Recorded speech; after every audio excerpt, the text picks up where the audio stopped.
Muy buenas tardes, mis estimados amigos. Espero que se encuentren muy bien y les envío un fuerte abrazo desde aquí, Bogotá, Colombia.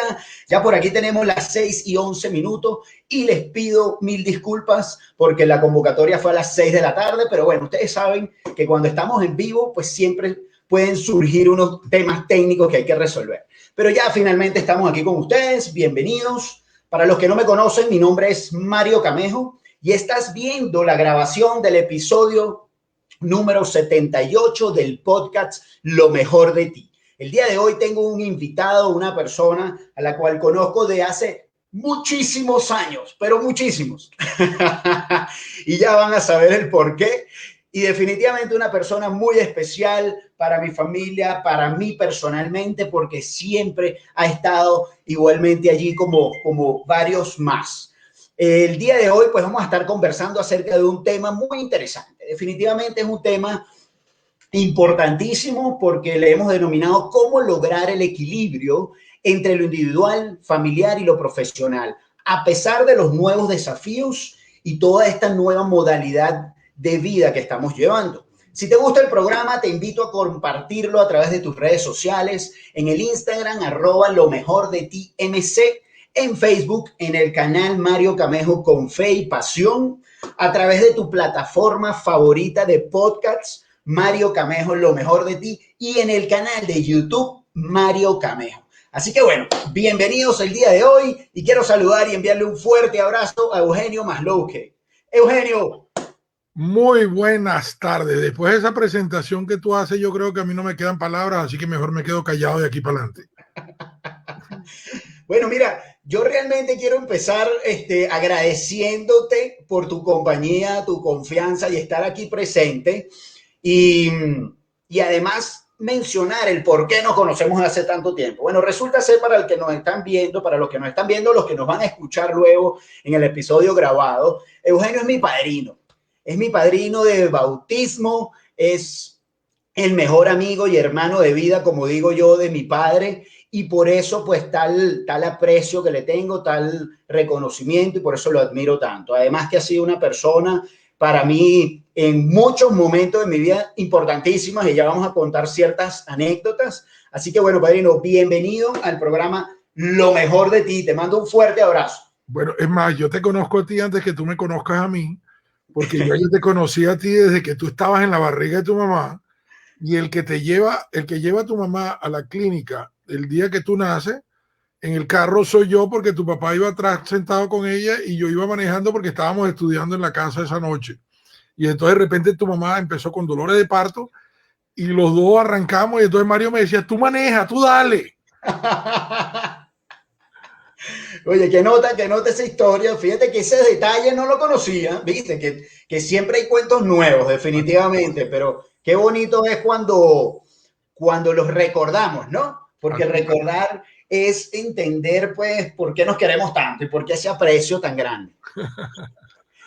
Bueno, déjame hacer la presentación formal, por supuesto, para el podcast de con quién estamos hablando el día de hoy, pues, ¿no? Hoy estás escuchando o viendo el episodio número 78 de Lo Mejor de Ti con Eugenio Maslouque de Bode. Tema, ¿cómo logramos el equilibrio entre lo individual, lo familiar y lo profesional a pesar de estos nuevos desafíos? Eugenio es padre de 4 hijos y abuelo de 7 nietos y apasionado también por la bicicleta, así que ya nos vas a contar esa anécdota del día de hoy.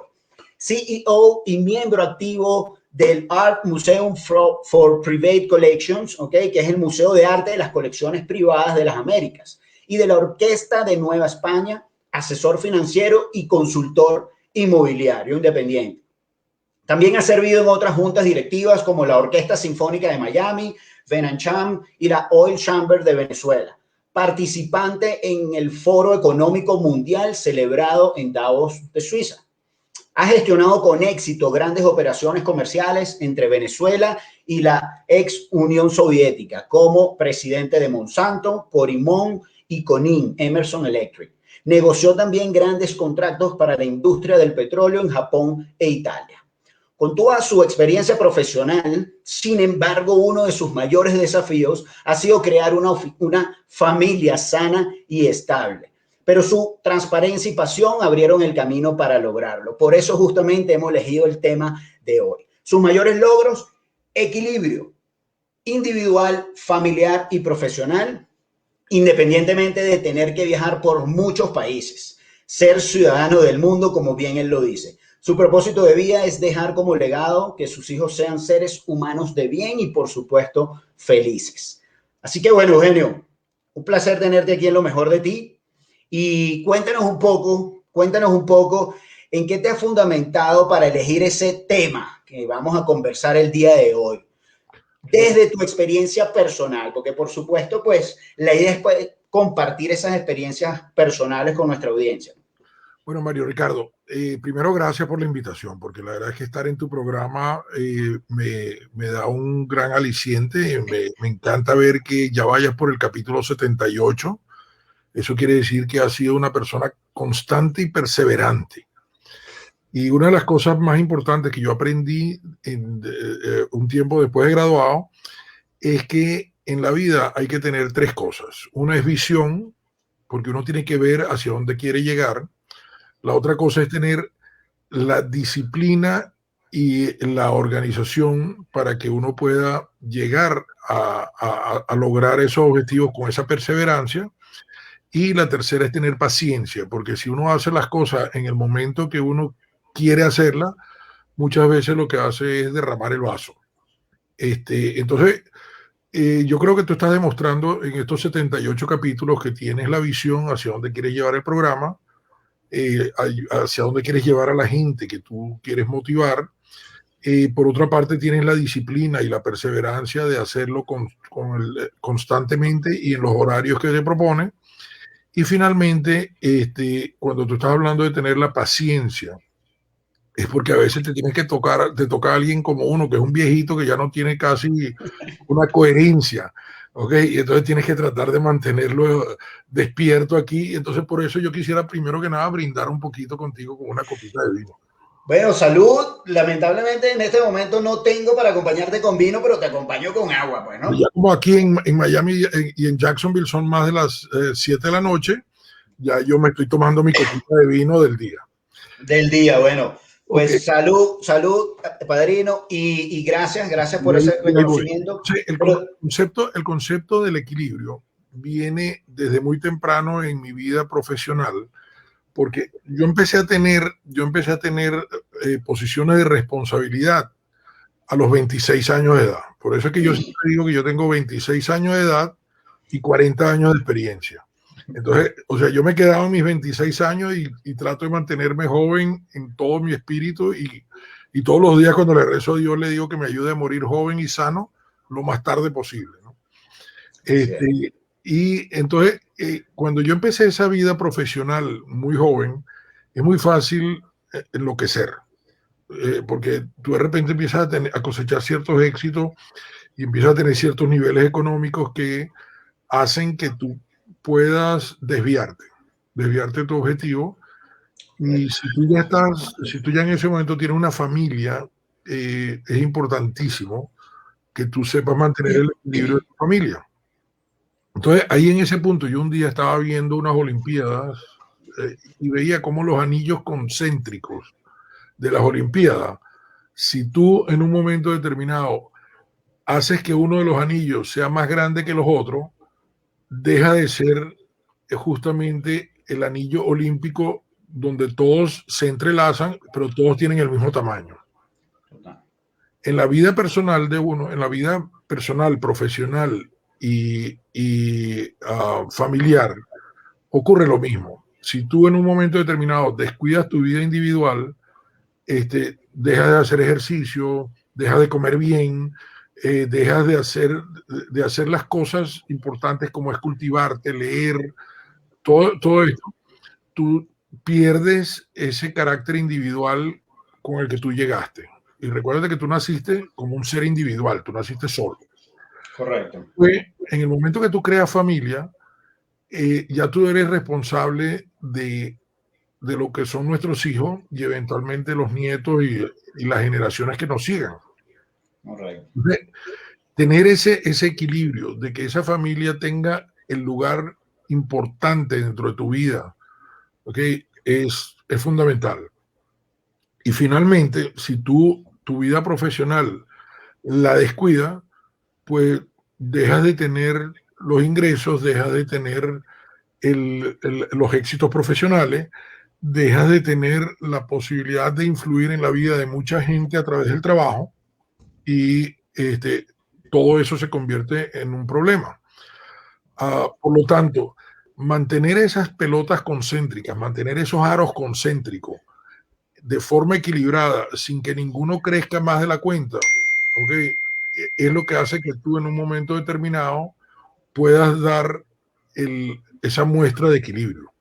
Y eso es lo que yo digo, yo me siento muy orgulloso hoy en día porque cuando yo veo, por ejemplo, que mis hijos me han superado con creces, que ellos ya tienen unas familias muy bien montadas, que son exitosos profesionalmente, eso a mí me llena de orgullo. O sea, ver que en un momento determinado, inclusive mis hijos me hayan dicho, yo no quiero cometer los errores que tú cometiste.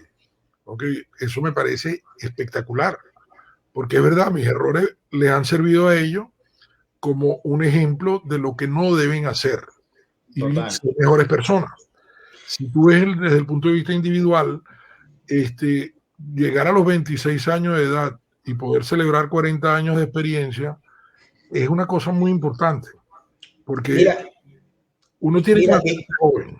Disculpa que te interrumpa, pero quiero resaltar algo muy poderoso que acabas de mencionar ahorita con respecto a ciertos comentarios tal vez que tus hijos te han hecho en algunas ocasiones, como no queremos cometer los mismos errores que tú cometiste. Y fíjate que eso a mí me hace mucho eco, porque tal vez en esos momentos fueron errores tuyos cometidos que por supuesto pues tienen sus consecuencias, ¿no? Consecuencias tanto para la persona que las comete, y voy a hablar en general, tanto para las personas que las cometen o para las personas que lo rodean, pues, ¿no? Pero fíjate qué bonito es cuando se abre una oportunidad, tal vez a través de esos errores, para que personas cercanas que nos están observando u otras generaciones o nuestros hijos les sirva de ejemplo y más bien se crea esa oportunidad para ser mejor ser humano, para mejorar y para no cometer pues los mismos errores, ¿no? Entonces tal vez en ese momento fueron errores, pero ahora se convierten más bien en oportunidades para ser mejores. Pero es que fíjate que ellos mismos cuando te lo dicen, o sea, en un momento determinado, ellos primero tienen la oportunidad de discutirlo conmigo abiertamente. Porque eso es una de las cosas que te demuestra que el equilibrio existe, porque si no, no hubiera comunicación. Entonces, esa posibilidad de que ellos te digan a ti de frente, mira papá, yo no quiero cometer los errores que tú cometiste, eso ya te implica de que hay una comunicación bastante buena. Segundo, quiere decir que tú también en un momento determinado le has podido transmitir a ellos que eso fue un error que tú cometiste y tú has tratado de enmendarlo de la siguiente manera. Entonces, el tema no es que tú solamente les muestres los errores, sino que tú les muestres también las posibilidades de enmendar esos errores. Claro. Y cómo hacer que en un momento determinado, por ejemplo, la familia no rompa el equilibrio.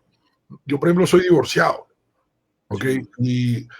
Y muchas familias te dicen, en el momento que mis padres se divorciaron, bueno, mi papá se fue de la casa, no supimos de él, en nuestro caso, nosotros tenemos una relación familiar tan buena que nosotros nos seguimos viendo con mi primera esposa es amiga de mi actual esposa. Entonces, o sea, existe una comunicación muy fluida. La mamá de mi hija, Victoria, es una persona con la que siempre estamos conversando todos, o sea, también. Entonces, hay un equilibrio muy, muy importante entre todo ese núcleo familiar y lo que ellos ven como errores en un momento determinado, también ven el propósito de enmendadura y ven que en un momento determinado se pueden corregir las cosas en vida. O sea, eso es importante. Lo tercero que no debes descuidar es que yo empecé a utilizar el sistema de network profesional antes de que se usara la palabra network. O sea, yo cuando empecé, en esa época nosotros usábamos la Rodoflex, que usábamos unas rueditas con muchas tarjeticas adentro, y entonces tú ibas dándole vuelta a la ruedita.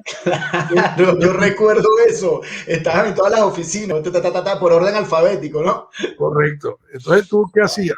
Tú decías, oye, yo conocí a alguien que fabrica huequitos para regadera. Ok, déjame buscarlo aquí. Ok, entonces ibas a tu Rodoflex y encontrabas, mira, aquí está Mario Camejo que hace huequitos para regadera. Ok, déjame llamar a Mario Camejo. Y entonces aprender a manejar ese concepto de network. Ok, para mí fue muy significativo porque desde el principio yo veía que yo había cosas que no podía hacer, pero tenía que apoyarme en outsourcing. Cuando empecé yo a usar outsourcing, la palabra outsourcing no se usaba. Ok, recuerda que yo vengo de la época en que había televisión en blanco y negro. Claro, claro. O sea que en un momento determinado hay cosas que yo he vivido que son fascinantes. Por ejemplo, yo la primera vez que decidí que mi oficina era suficientemente chiquita para necesitar un administrador, pero no podía tener un buen administrador a tiempo completo, entonces yo agarré al administrador que trabajaba conmigo y le sugerí que abriera su propia compañía y me prestara servicio de administración a mi compañía, pero también le prestara servicio administrativo a otras compañías, y después él creó su compañía de administración de empresas. Hoy en día, por ejemplo, Carlos Bogado vive en Chile, ¿okay? Y es un tipo exitosísimo y maneja una cantidad de empresas. Pero Carlos se abre a hacer outsourcing siendo empleado mío, porque yo le pido, por favor, no tengo suficiente trabajo para ti, tú eres demasiado bueno y no te quiero perder. Claro. Entonces vamos a hacer una cosa, quédate trabajando conmigo, pero también haz otros negocios y entonces te va bien. Entonces, aprender a manejar una cantidad de conceptos profesionales. Por ejemplo, yo me acuerdo cuando sale la primera vez las computadoras, no había ambiente Windows. ¿Okay? Era DOS, correcto. Era una pantalla negra con una todo pantalla rojo. negra y había que codificar. Entonces, Sí. ¿qué pasaba? Por ejemplo, en mi caso, tú veías que yo decía, yo no voy a perder tiempo tratando de codificar porque estoy perdiendo tiempo de lo que yo sé hacer. Entonces yo prefería contratar a alguien que me organizara en la computadora las cosas. Claro. Y yo decía, yo quiero lograr esto. Y esa persona me decía, eso no se puede. Yo le decía, si yo lo pensé, se puede, porque la computadora no es más que una cantidad de archivos similares a mi cerebro, que van repitiendo, o sea, información la van guardando en diferentes cajones y entonces la empiezan a utilizar, sacan el archivo de aquí, lo ponen con este archivo, lo combinan con una fórmula. Y hoy en día tú le preguntas a alguien, ¿tú sabes cómo funciona Excel? No, pero ¿sabes usar Excel? Sí. A ti no te importa lo que pasan detrás de la celda. Sí. Lo mismo era antes del ambiente Windows, que uno no sabía. Entonces, saber en un momento determinado lo que tú dices, yo no quiero perder mi tiempo haciendo lo que no sé hacer, ¿ok? Y que no me hace falta aprender. ¿Okay? Claro, fíjate que hay algo que me llama la atención y quiero resaltarlo aquí porque además ha sido una de las características por las cuales yo te reconozco y te admiro, que es esa capacidad de relacionamiento personal, esa capacidad de crear relaciones, inclusive de construir amistades, relaciones de confianza, ¿ok?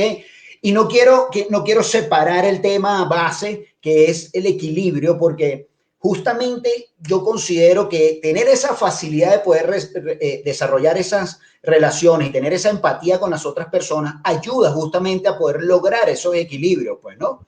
Entre lo personal, lo familiar y lo profesional, porque considero que en esa medida uno tiene más empatía con las personas y tiene la facilidad y la habilidad de ponerse en el lugar de ellos para también entender qué pasa por su cerebro y qué pasa por sus corazones, pues, ¿no? Entonces, una de esas características, yo personalmente te la resalto, te la admiro y he buscado la forma de desarrollarla y creo que con el pasar de los tiempos, pues también ha sido parte de mis, por llamarlo de alguna manera, de mis wins. Habilidades. Sí, correcto, de esas habilidades, de poder hacerlo. Pero fíjate que eso cómo ayuda en esa integración justamente, cómo ayuda en ese equilibrio realmente, ¿no? Porque tenemos el escenario familia, escenario personal y escenario profesional. Entonces, ¿cómo justamente equilibrar eso? ¿Cómo lo hacen en el día a día? Porque una cosa es decirlo, pero otra cosa es practicarlo, ¿no? Así es. Fíjate que yo trabajo en mi casa. Por ejemplo, cuando empieza la pandemia del año pasado, un gentío se horroriza de pensar que tienen que trabajar desde su casa o no saben cómo trabajar desde su casa. Correcto. Yo trabajo desde mi casa desde 1990. Entonces, ¿qué pasa? Yo en un momento determinado, cuando llegó la pandemia, realmente, primero la considero una pandemia y no una pandemia. Y segundo, yo decidí que yo llevaba una vida relativamente normal, cumplí con todos los protocolos que había que cumplir, usaba el sentido común y es como le decía yo a mucha gente, yo le decía, cuando yo me gradué de ingeniero, a mí me dijeron, por sentido común, tú no te puedes poner una corbata para ir a una refinería, porque te puede ahorcar un equipo rotativo. Okay. Aquí, ¿qué pasaba? Yo salía a la calle y yo veía que de repente yo tenía que lavarme las manos más veces de lo que era de lo normal, perfecto, me las lavaba, aprendí a usar sanitizer. Entonces, todas estas cosas que tú hoy en día, tú dices, yo toco esto y antes de tocarme la cara, mejor me echo un poco de sanitizer. Entonces, es aprender a vivir con sentido común las incomodidades, pero si yo no tuviera esa disciplina desde el año 90, yo no hubiera podido trabajar en mi casa como trabajo hoy en día. O sea, yo sigo trabajando con todas las comodidades de mi casa o desde el sitio de trabajo donde tenga que estar. Claro, porque ya lo venías practicando en tu caso, pero fíjate que mencionas ahora cuando, por ese ejemplo, pues no, del tema de ir a una refinería encorbatado, pues no lo puedes hacer, obviamente, por ciertas cosas, pues no. Pero además también códigos de vestimenta, son muchas cosas que ayudan a la empatía con las personas. Sí, sobre todo yo lo digo por el sentido común. Sí, pero fíjate que además que el sentido común, lo que pasa es que lamentablemente nos venimos dando cuenta de que el sentido común muchas veces es el sentido menos común de todos los sentidos. Usualmente. Usualmente, ¿no? Lo que para mí es el sentido común, tal vez para ti no lo es. ¿Sí me explico? Pero donde veo el detalle importante de sí resaltar es el tema de la capacidad de cambio. ¿Sí? Capacidad de poder adaptarnos a lo diferente, a las circunstancias. Y eso pues nos ayuda, obviamente, a continuar. Fíjate que tú bien lo dices, tú vienes trabajando desde tu casa desde el año 90, ¿okay? Pero en ese momento para ti fue un cambio significativo. En ese momento tú tuviste que adaptarte a otras costumbres, a otros paradigmas de formas de trabajo, ¿correcto? Correcto. Ahora, eso es lo que yo veo, que tú sabes, cuando la gente en un momento determinado está hoy en día pensando que no se va a volver a oficinas, que no se va a volver a llevar una vida normal como la que llevábamos previa a, ya tú empiezas a ver que eso se está disipando. Por ejemplo, yo en estos días fui a visitar con un cliente unos espacios de oficina en edificios aquí en Jacksonville y me encontré con que todos los edificios siguen ocupados en un 80 o un 90%. Y es muy difícil conseguir oficinas para la gente. ¿Okay? ¿Por qué? Porque después que pase la crisis, se regresa y el hombre ha vivido siempre en una historia de ciclos. Entonces, cuando nosotros creemos que esto es el fin del mundo, que es el acabose, entonces tú te das cuenta que no hay ningún acabose, ya hemos pasado por la burbuja de los .com, hemos pasado por la burbuja de los inmobiliarias. Entonces, esto simplemente lo que ha acelerado son cambios. Y como me decía, por ejemplo, el otro día mi hijo Nicolás, me decía una cosa bien interesante. Me decía, mira viejo, es que yo en 8 meses tuve que hacer el trabajo de 4 años porque tuvimos que convertir una cantidad de sistema de negocio a online. Okay. Y él por suerte se había adelantado a esa historia y venía trabajando en ese concepto desde hacía muchos años. Entonces para él adaptarse a vender online fue una cosa muy sencilla. Total, ya venían adelantándose, pero fíjate que esto lo aceleró, pues, ¿no? Igual que la tecnología ha avanzado en un año, avanzó 10 años calendario, pero justamente esta circunstancia hizo que se adelantaran muchas cosas. Y fíjate que, por ejemplo, en el área de las conferencias ha sido extraordinario, porque antes un conferencista, una persona como nosotros, pues no, que ofrecíamos conferencias, talleres, programas de capacitación, pues teníamos que trasladarnos hacia un lugar.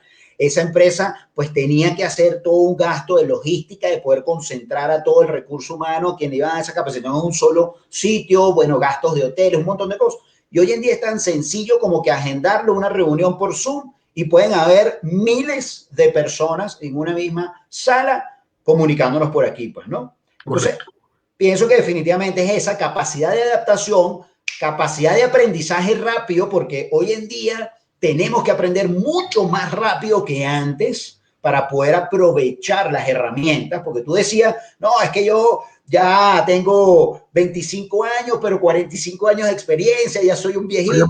Ya me pusiste en 70, no. Para, 26, 40. 26 y 40, exacto. Entonces, pero fíjate que tú has demostrado que has ido violento con el aprendizaje, pues, porque te has adaptado a las Mira, tecnologías. recuerda una cosa, hace años yo recuerdo que yo antes de irme a vivir a la Unión Soviética, tuve la oportunidad de sentarme un día con un señor en Monsanto, en la casa matriz, y el trabajo de él era leer libros para ver hacia dónde se dirigía el mundo, porque a las personas que podían ser los líderes de la empresa, había que educarlos sobre cómo sería el mundo dentro de 10, dentro de 15 y dentro de 20 años. Y en aquel momento, por ejemplo, él llegó y me hizo un análisis donde me habló de la sangre artificial y me habló de órganos artificiales y me habló de una cantidad de conceptos hacia los que nosotros nos íbamos a dirigir. ¿Okay? Y de repente yo dije, cónchale, es verdad, yo tengo que empezar a aprender a digerir las cosas de hoy para ver cómo yo puedo seguir viviendo hacia adelante. Y una de las cosas que fue fundamental es que yo entendí que el analfabetismo del futuro no era no saber leer alfabeto latín o alfabeto cirílico, sino era no saber manejar tecnología con computación. Así es. Y fíjate que las personas que hoy en día son analfabetas tecnológicamente, pues pasan trabajo y no pueden hacer lo que tú acabas de describir, tan sencillo como reunirse en 20 países en una pantalla de Zoom. El que no sabe manejar Zoom hoy en día está totalmente desubicado. Total. Y fíjate que de hecho, antes, oye, para poder culturizarse, para saber de algún tema, profundizar en algún tema, pues requería de mucho estudio, pues, ¿no? De muchos libros, recuerdo las enciclopedias, recuerdo eso, las enciclopedias en las bibliotecas de nuestras casas, de nuestros padres, nuestros abuelos, pues esas grandes enciclopedias donde uno buscaba la información. Hoy en día lo único que uno tiene que saber es buscar, porque la información está en el internet. Hoy en día para hacer un curso simplemente buscas en la mejor universidad del mundo, que es YouTube, y ahí encuentras absolutamente todo, pues, ¿no? Fíjate, Mario Ricardo, qué interesante lo que tú dices, que cuando en un momento determinado a mí me tocó dar unos seminarios en la Universidad Metropolitana que me invitaron para hablarle a los de noveno y décimo semestre sobre lo que podían hacer en el futuro cuando se graduaran como ingenieros químicos, porque todo el mundo pensaba en Venezuela que ser ingeniero químico era solamente poder trabajar en PDVSA. Y entonces una de las cosas que me dijo el director de la escuela, que era un padrino nuestro, de tu papá y mío, que se llama Javier Figarela. Javier llegó y me dijo, ¿tú le puedes dar una charla a la gente del noveno y décimo semestre? Sí. Y yo le dije que yo lo único que había aprendido en la universidad eran 3 cosas. Okay. Primero, yo aprendí de nuevo a ser disciplinado. Pero yo venía de estar interno en el San José Los Teques, y cuando de repente me dicen que yo no tengo que entrar a clase, o si entro a clase, que ese es mi problema, porque a los profesores no les importa quién entra a clase en la universidad. ¿Okay? Así es. Si yo no tenía disciplina para entrar a clase, pues y estudiar cuando me tocaba estudiar, pues probablemente no me iba a graduar de ingeniero nunca. ¿Okay? Entonces, lo primero que me enseñaron fue disciplina. Lo segundo, me enseñaron a buscar información. ¿Okay? Y entonces, en aquel momento, como dices tú, uno buscaba en los handbooks, en las enciclopedias, sí. Uno buscaba en las maneras rudimentarias como uno se podía encontrar la información para poder utilizarla. Correcto. Lo tercero, que era lo que te diferenciaba como ingeniero, era cómo utilizar esa información de manera constructiva. O sea, cómo aplicarla. Exactamente. Y entonces pensar fuera de la caja. ¿Cómo tú puedes pensar con la información que tú recogiste, decir, espérate un momentico, en esta información había un ciclo que ocurrió hace 20 años que probablemente se repita en los próximos 10? ¿Ok? Y entonces, si yo hago esto, yo lo puedo... Y entonces esto de repente aparecía como un fenómeno pensando fuera de la caja. No, vale, lo que usaste fue información y el factor humano de los ciclos. Correcto. Sí, y de hecho, fíjate que con respecto a eso quiero volver a algo que me llama mucho la atención, Eugenio, que es, actualmente estamos pasando por momentos, pues, que para nadie es un secreto, por supuesto que ha sido desafíos grandes, ¿no? La gran diferencia de nosotros los seres humanos está en cómo interpretamos esos desafíos y lo que está sucediendo, ¿sí? Como siempre yo digo, me gusta usar esa expresión, pues habemos dos grupos de personas, tal vez los que se sientan a quejarse, a criticar y a llorar, y los que definitivamente salimos a vender los pañuelos, pues, ¿no? En este momento que estamos pasando, ¿cómo ves tú el escenario de aquí en adelante? ¿Cuáles son esos pañuelos y dónde pueden estar dirigidos, en qué áreas, pues, ¿no? Mira, es que, o sea, el ser humano es un ser repetitivo. El ser humano necesita salud, el ser humano necesita alimento, el ser humano necesita entretenimiento, el ser humano necesita deporte, el ser humano necesita utilizar el conocimiento de una manera constructiva. Entonces, yo pienso que lo importante no es que tú trates de adivinar el futuro, sino que tú descubras cuál es tu habilidad única. Si tú descubres cuál es tu habilidad única, ¿ok? Que es la mejor habilidad que tú tienes, ¿ok? Y eso es un libro que yo he estado pensando desde hace tiempo escribir, porque yo cuando me he encontrado que la mayoría de la gente que es exitosa es porque descubren desde muy temprano su habilidad única. Y al descubrir esa habilidad, pues centran su trabajo y su esfuerzo y su desarrollo profesional en utilizar de la mejor manera posible esa habilidad única. Y ellos no están preocupados cuánto me voy a ganar esta semana o cuánto me voy a ganar el mes que viene. Ellos están preocupados es cómo yo hago que mi idea del carro eléctrico funcione. O cómo en un momento determinado yo puedo lanzar cohetes al espacio si la NASA dejó de lanzar cohetes al espacio. Entonces tú te encuentras a un Elon, o sea, diciendo en un momento, un Elon Musk diciendo, yo construyo un carro Tesla a pesar de que todo el mundo me diga que yo estoy fuera de tiempo. ¿Okay? Y el tipo quiebra y vuelve a empezar y vuelve. Entonces tú te encuentras de que él utilizó su habilidad única de creatividad y además fíjate que él ni siquiera es americano. ¿Okay? Sí. Entonces, pero sin embargo es uno de los hombres exitosos aquí en los Estados Unidos. ¿Por qué? Porque es un individuo que ha utilizado su habilidad única para proyectar lo que él sabe hacer. ¿Okay? Sí. Tú lo que tienes que hacer, yo pienso, es no preocuparte de predecir el futuro, sino cómo tú te preparas para enfrentar cualquier tipo de futuro que venga. ¿Ok? Y tú sabes que hay áreas que van a seguir funcionando. Yo, por ejemplo, en este momento, o sea, yo tengo años trabajando entre el tema de real estate, de bienes y raíces, el tema financiero, ¿ok? De seguros de salud, seguros de vida, etcétera. Y después a las cosas que me gustan, como es el mundo del arte, ¿okay? Sí. Y qué es lo que en un momento determinado yo vi que en este momento existe. En Estados Unidos, con el tema de la pandemia, el gobierno decidió apoyar el programa de Obamacare o el programa del CARE Act, sí, donde le subsidian las pólizas de seguro a la gente que no puede pagar una póliza de seguro de salud. Correcto. Y mira, yo desde febrero 15 me he enfocado en ayudar a la gente de diferentes niveles económicos a que tengan seguro de salud.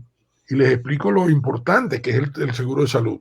Sí, sí, pero fíjate que ahorita pues conversamos un poquito acerca de eso en detalle, pero hay algo que me conecta con un programa que vengo desarrollando ya de hace más de un año, que es el proceso LMT, ¿ok? El proceso Lo Mejor de Ti. Y justamente coincide con lo que tú estás diciendo, ¿no? ¿Cómo enfrentamos el futuro? Bueno, simplemente conéctate con tu habilidad, con eso que te hace único, y eso lo relaciono yo con el propósito de cada quien, pues, ¿no? Con ese propósito individual, con ese propósito que forma parte de tu identidad. Y el segundo punto, pues, que yo pienso que ahí es donde lo hace poderoso y que sea sustentable en el tiempo, independientemente de las circunstancias. Porque aquí de esto se trata, independientemente de las circunstancias, llueve, truene o relampaguee, eso va a impactar. Es cuando unes ese propósito tuyo personal con poder servir, con poder ayudar de manera concreta a las personas. Esa fórmula que hay muchos que dicen, esa fórmula es la del éxito o la de la suerte, no es una fórmula de éxito y suerte, simplemente es una fórmula que encierra de una manera muy concreta realmente una característica de las personas que han tenido éxito, que han trascendido, que han dejado huellas, ¿ok? Un Martin Luther King, una Madre Teresa de Calcuta, bueno, infinidad, pues aquí podemos pasar horas mencionando muchas personas. O también nos podemos ir a personalidades no tan trascendentales, pero que igualmente conectándose con esa habilidad que tú mencionas, ese propósito y poniéndolo al servicio de los demás, pues igualmente impactan de una manera muy positiva y muy poderosa, como por ejemplo los deportistas, ¿ok? Un Messi, o los músicos dejan su legado, lo dejan al servicio de los demás. Y es lo que tú dices, no se preocupan por cuánto van a ganar mañana o pasado.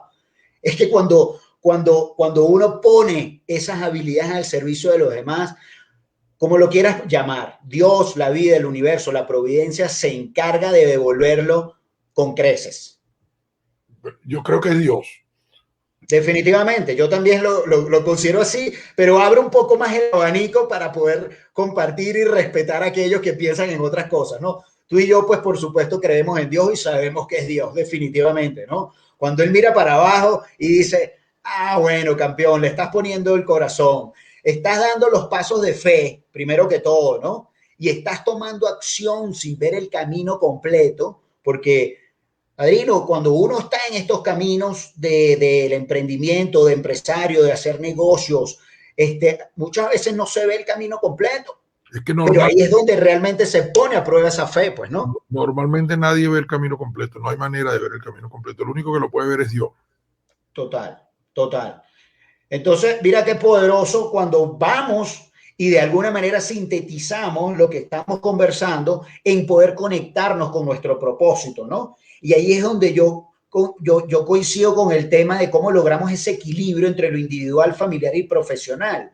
Yo creo que es unificarlos en el sentimiento de que si yo conozco muy bien mi habilidad, ese don que Dios nos ha brindado, y lo pongo ¿al servicio de quién?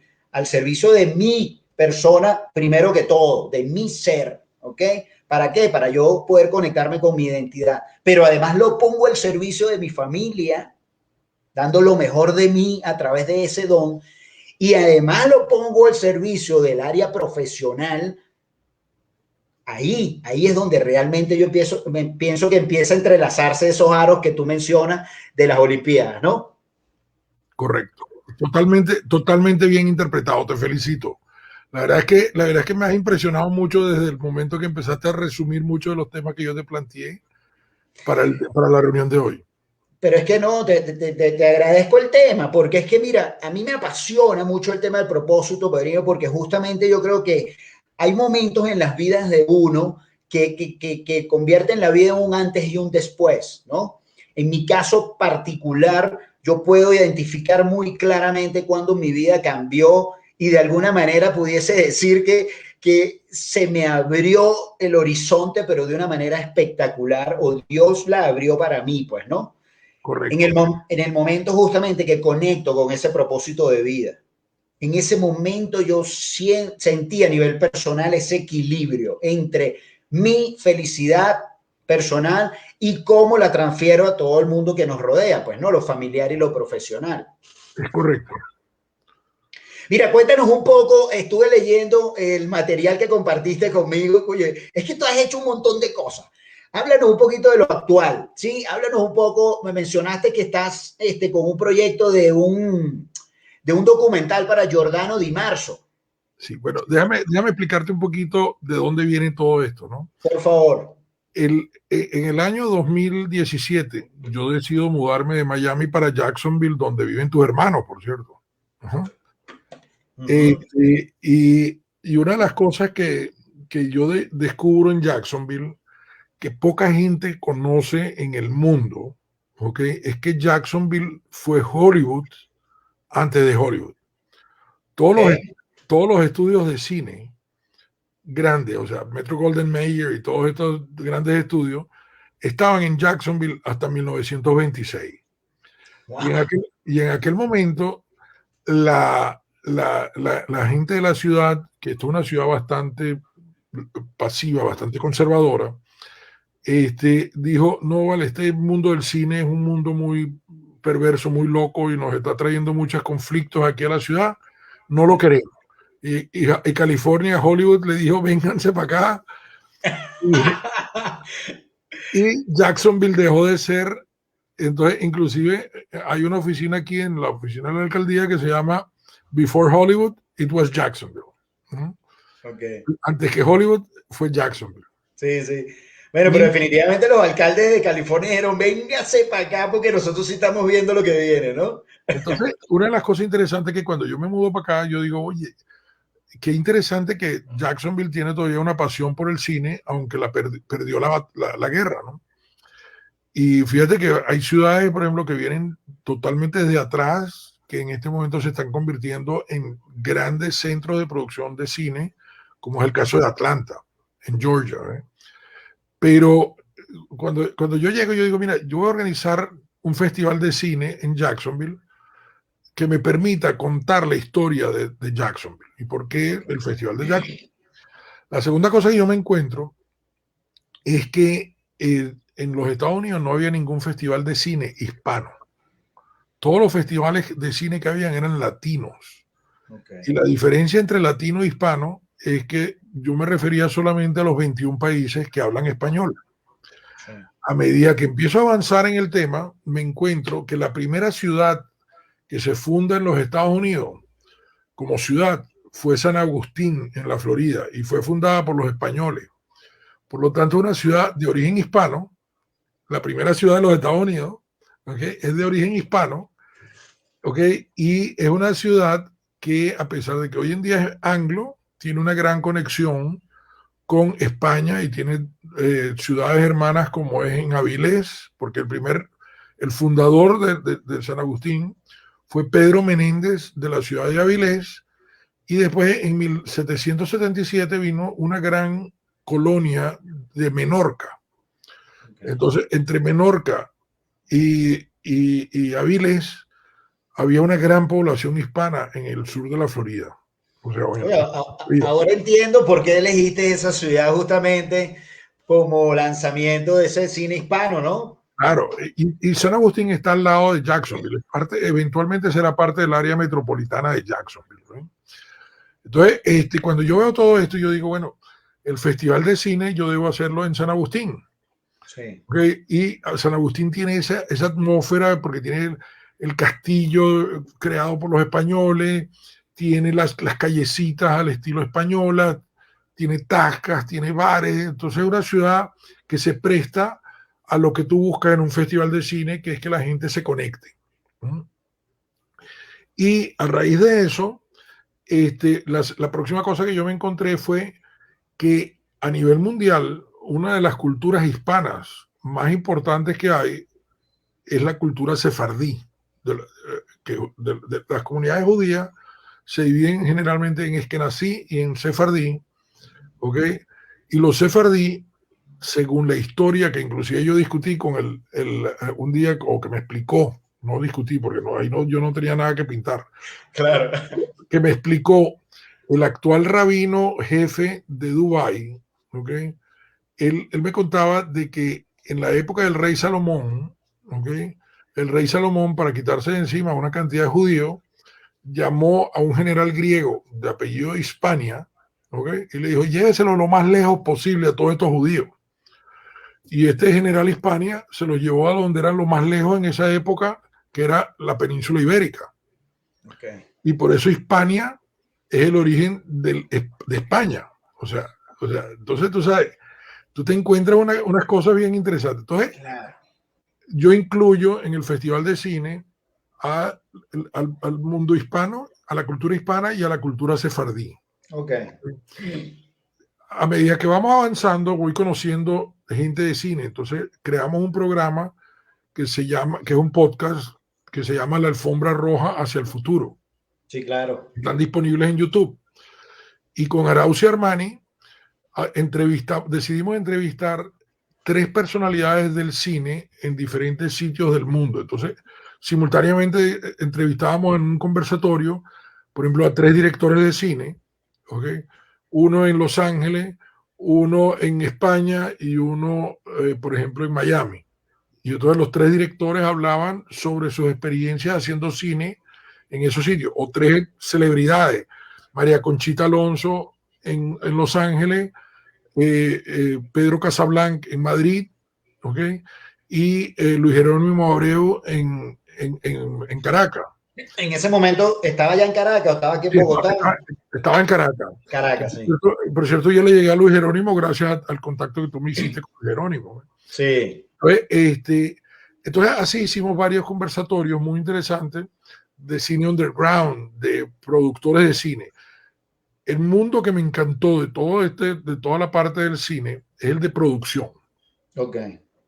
Porque producción es algo que el 99% de la gente no sabe qué hacen los productores de cine, pero si no hubiera productores no habría película. Así es. Porque el productor es el que desde el momento que se conceptualiza la idea, consigue los fondos para que la idea se convierta en una película, administra todo el proceso de producción de la película y la postproducción y después el mercadeo para que se venda, porque una película puede ser una maravilla, pero si no tiene buen mercadeo, la van a ver 15 personas. Así es. Así es.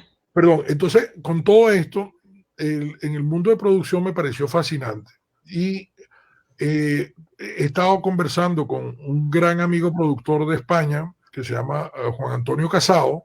Okay. Y Juan Antonio me invitó a ser coproductor con él en un par de proyectos. Uno es La Princesa de Capurjala, con una historia real sobre una joven bailarina de flamenco malagueña de la que se enamoró un príncipe indio y se la lleva para la India. Y entonces la convierte en una de las mujeres más ricas del mundo en esa época. Le construyó como regalo de matrimonio un palacio similar al Palacio de Versalles. Okay. Pero inclusive las puertas eran más grandes para que pudieran entrar los elefantes. Claro. Okay. Entonces, o sea, ese tipo de concepto, o por ejemplo, la historia de Antonio Machado, el poeta español, que su musa era Guiomar, sí. Y entonces él era una mujer de la sociedad española y Antonio Machado era un revolucionario. Y entonces, cómo se podían en un momento determinado enamorar estas dos personas y cómo tenían que mantener un cierto secreto de la relación, porque eran de partidos opositores antes de la guerra, de la guerra civil. Claro. Y la otra película, en ese proceso, un día conversando con Yuri Bastidas, que es la esposa y manager de Giordano, okay. Con quienes me une una amistad muy, muy especial. O sea, yo de verdad a Giordano y a Yuri los quiero muchísimo. ¿Okay? Sí. Yo le digo, mira, yo quisiera hacer una película, un documental, pero más que un documental, es una película con Giordano, la vida de Giordano. Porque Giordano es un individuo que ha pasado por una cantidad de aspectos en la vida que son tan interesantes para contar, que nosotros decidimos al final y estamos trabajando en este momento justamente ya en la producción de la película. Estamos en la etapa de producción. Y es una película más que un documental porque nosotros vamos a contar las emociones que vives tú o que vivo yo cuando vamos al cine, porque este documental no va a ser un documental aburrido donde nos sentamos 4 personas a decir, yo conocí a Giordano cuando tenía 3 años. No. Y él iba al colegio Santiago León de Caracas y se peleaba porque era un tipo grandote. ¿Okay? No, eso es aburrido, eso lo van a ver 7 personas. ¿Okay?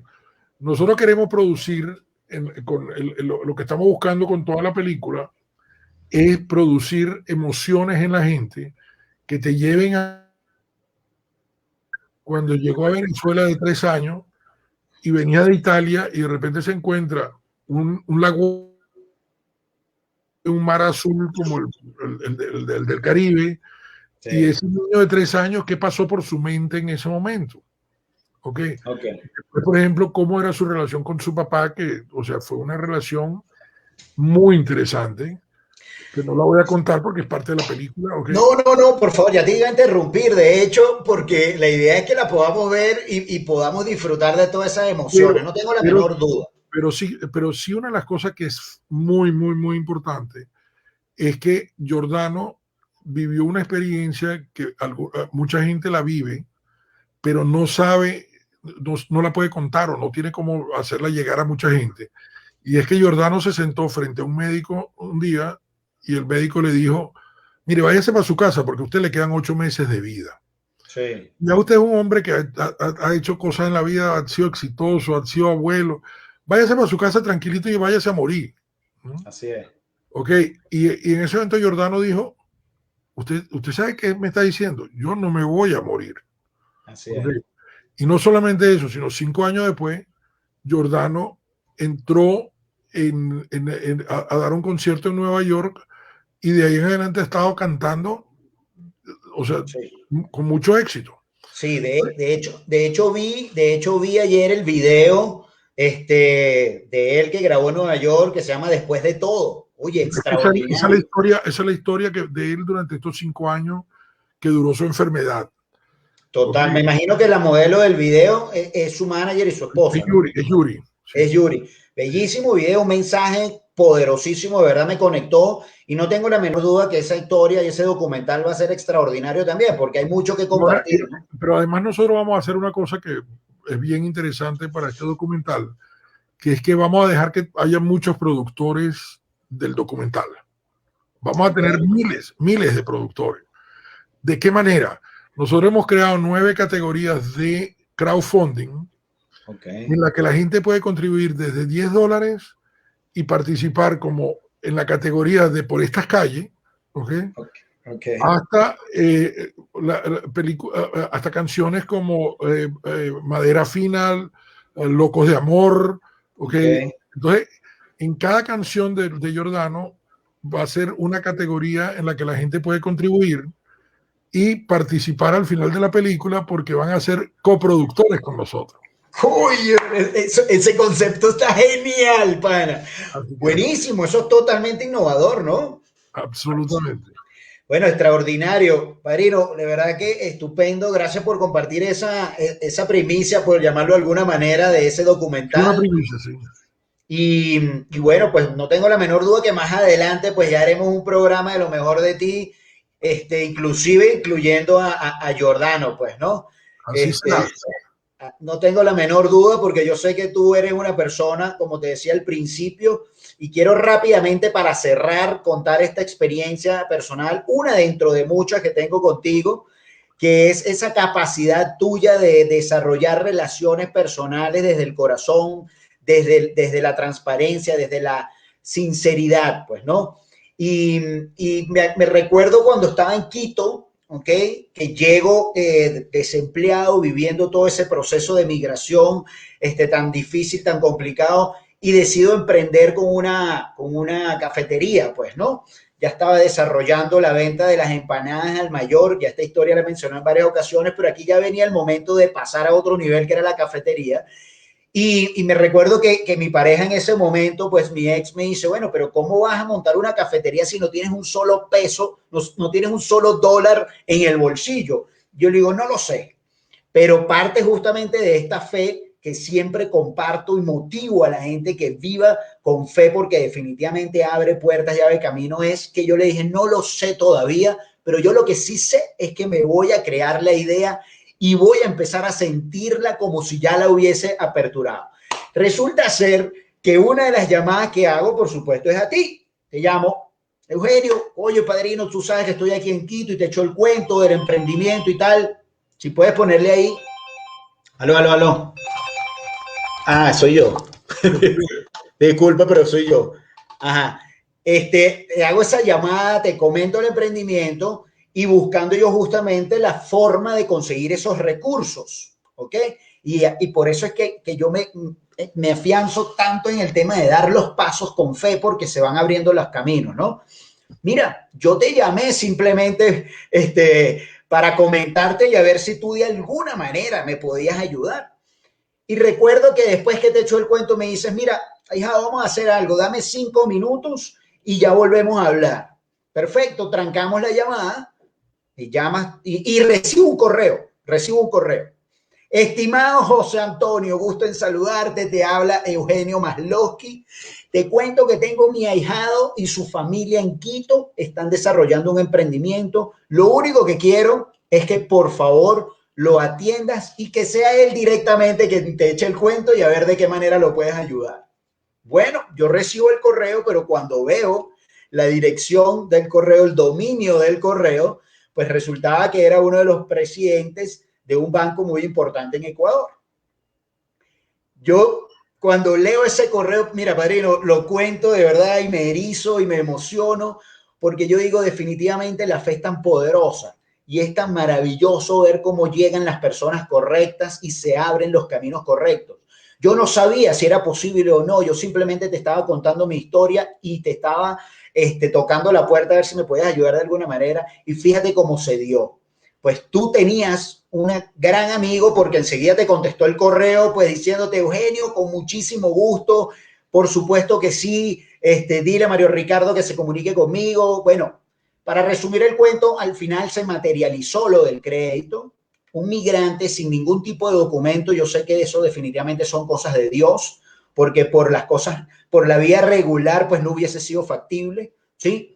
Pero recuerdo esa anécdota muy bonito porque tú fuiste parte de ese emprendimiento en ese momento, tú fuiste parte de esa oportunidad que se abrió por tomar acción con fe, como digo yo, pues, ¿no? Entonces quería recordártelo y nuevamente agradecerte por esa oportunidad. No tiene nada que agradecer porque ahí simplemente funcionan los Rodolex, las rueditas de networking de las que yo te hablé. Así es, totalmente, totalmente. Entonces de ahí en adelante entendí, como me dijo una vez mi abuela, que llevo siempre pues en mi corazón, y bueno, gracias a Dios tú la conociste y todavía está viva, mi abuela Berta, que me decía, mi hijo, créame algo, siempre es mejor tener amigos que dinero. Y así es definitivamente, ¿no? Bueno, en ruso, una de las cosas que yo aprendí cuando viví en la Unión Soviética era que me decía, inclusive lo aprendí de mi chofer que me lo decía, Evgeny, que quiere decir Eugenio, не давайте мне 100 рублей, а дайте мне 100 друзей. Eso quiere decir, no me dé 100 rublos, deme 100 amigos. Así es, padre. Mira, qué buen cierre. Me contenta mucho haberte tenido aquí en Lo Mejor de Ti. Para mí realmente es una satisfacción y orgullo tenerte a ti aquí por el aprecio y la admiración que te tengo. Y tú lo sabes, siempre estamos en contacto y vamos a ver cuando compartimos esa pasión de la bicicleta, pero personalmente. Y un buen vino. Por supuesto, primero la bicicleta en el día y después llegamos entonces a conversar con un buen vino y un buen fondo musical. Así será. Tenemos que hablar con música de Giordano. Definitivamente. Tenemos que hablar también más adelante, estoy seguro que habrá la oportunidad de el arte visto con ojos de Flaner, ¿ok? Además que vi que es un paseo en motocicleta, eso debe ser espectacular. Yo he hecho 2 viajes en moto por Europa y han sido espectaculares. Uno lo hice por Croacia, Bosnia y Montenegro y fueron 20 días de maravilla, y otro lo hice por toda Italia y después crucé en ferry también para Grecia y regresé de nuevo por Bari y me recorrí el resto de Italia. Y te digo una cosa, son viajes que el que ama la libertad, el que ama la motocicleta, el que ama la vida, o sea, yo le recomiendo que lo haga, porque yo me pasé en ambas ocasiones unos días inolvidables en la vida. Lo vamos a hacer, es una de mis pasiones también las motocicletas y lo vamos a hacer, así que vamos a anotarlo ahí en el libro de las cosas por hacer. Seguro. Mira, unos segundos para que te despidas de la audiencia y ya vamos cerrando. Bueno, no, o sea, lo único que me queda es darle las gracias a los que aburrí hoy por haber mantenido el hilo durante toda la conversación, y a ti darte las gracias por haberme invitado, porque, o sea, la verdad es que tú te atreves a hacer cosas arriesgadas como hablar con este viejito de 26 años de edad con 40 años de experiencia. Gracias. No, la verdad que gracias a ti ha sido un gusto. Gracias por compartir pues todas esas experiencias, esa visión y definitivamente pues seguimos sumando cada una de estas historias de lo mejor de ti. Como digo yo, además de estar dentro de mi pasión, de poder transmitir esos mensajes de fe y esperanza, pues agradecerle a cada uno de mis invitados porque suman valor muchísimo, porque alguien, tal vez a mí no me quieran escuchar o tal vez a mí no me quieran seguir. Por eso es que traigo invitados, porque estoy seguro que con ustedes sí conectan. Cuídate mucho, de verdad. Gracias por todo. Listo, dame unos segundos que ya voy a despedir el podcast y vuelvo contigo. Ok, seguro. Bueno, mis estimados amigos, espero que le hayan pasado muy bien. Definitivamente un tema maravilloso, extraordinario, que siempre nos lleva al mismo camino. Conéctate con tu propósito, conéctate con tu pasión, con eso que te hace único, con eso que te hace brillar. Pero lo mejor de brillar no es que brilles tú, sino que puedas iluminar a todos aquellos que te rodean. Si te gusta el programa y crees que podemos ayudar a muchas otras personas a través de este mensaje, te invito a compartirlo por tus redes sociales en el Instagram, @lo mejor de ti MC, en Facebook, Mario Camejo con Fe y Pasión, en tu podcast, en tu plataforma favorita, Mario Camejo, lo mejor de ti, y en el canal de YouTube como Mario Camejo. Espero que sigas muy bien, que pases una feliz noche. Te mando un fuerte abrazo. Dios te bendiga. Te quiero mucho. Chao, chao.